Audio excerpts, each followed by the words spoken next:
Should the Brexit referendum be rerun? Should we have another go at the Brexit, the Remain versus Leave? That is a question that is on a lot of people's lips in the media and certainly on a lot of people's minds, especially across the UK. They've woken up to a totally different world, a totally different future, different than they expected. Many people who voted Remain, even a lot of people who voted Leave, did not expect it to win. And so there's a lot of surprise, a lot of processing. You've probably seen the headlines about so many people are Googling in the UK, what is the EU? What does it mean to leave the EU? There's a sense of buyer's remorse. And so many people are considering, should there be a second round of the vote? And as always happens in politics these days, there is a petition now to have a redo, a second referendum. It's collected over 2 million signatures. Now, that is a lot of signatures. Now, it's a small portion compared to the number that voted to Remain and the number that voted to Leave. And it doesn't necessarily represent, like, if you had 18 million signatures, then that would mean that a lot of the people who had voted to Leave were saying that they should redo it. Right now, it could mean that 1 out of 6 of the most pro-Remain people want to have another one. But we're going to consider that in this video, at the very least briefly, because this is something that could well happen. Now, I'm not going to make you wait until the end to give you my opinion of what will actually happen. At some point, I'm going to compile a list of the principles that I want to run this channel by, and one of them is almost certainly going to be, don't be a tease. I don't want to be a fucking tease. So, no, I don't think that they're going to have a second referendum. I don't think that they should have a second referendum. I think the UK should remain in the EU. I think that it is best for the EU. I think it's best for those in the UK, especially the vast majority of those under the age of 65 who are going to have to deal with these policies for a number of decades. But simply because my side in this didn't win doesn't mean that I think that you should continually relitigate it. At some point, if there's not strong evidence of electoral fraud, and I don't think anyone is claiming that there is in this case, you can't simply redo it over and over and over again. You have to at some point accept that the campaign was what it was, and eventually people vote. Now, I would make the case that those campaigning on the side of Remain didn't do a very good job of it, and that people went into the referendum confused about what it actually represented, what the consequences would be. And I can say all of that, but that doesn't mean that we should necessarily relitigate it.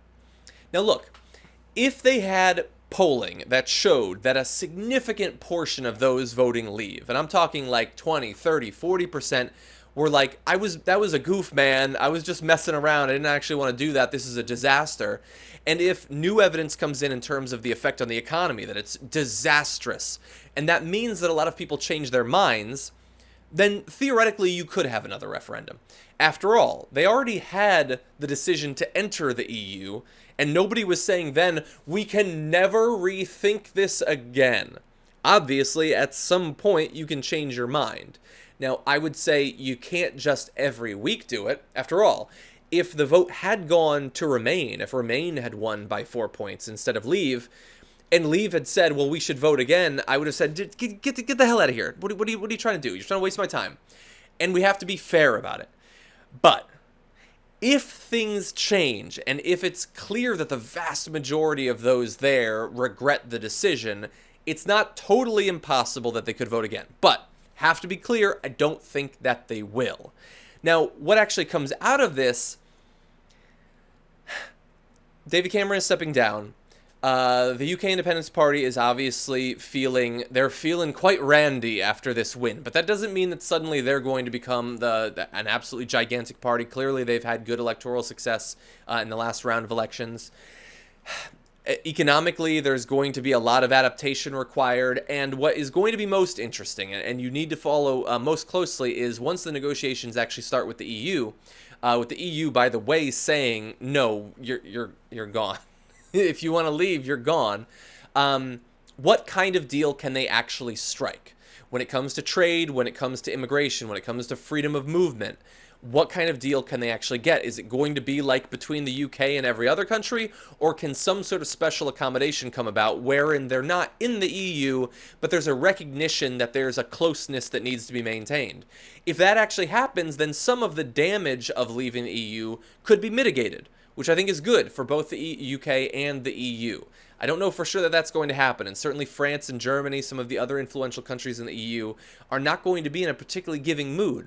But as they are massive trade partners with the UK, they have some incentives domestically, internally, especially when it comes to trade, to make sure that the deal is good for them. And a good deal for them could theoretically be good for the UK as well. That remains to be seen. But when it comes to redoing the Brexit, the vote, I should stop using that term. We've moved past that. The referendum on leaving the EU.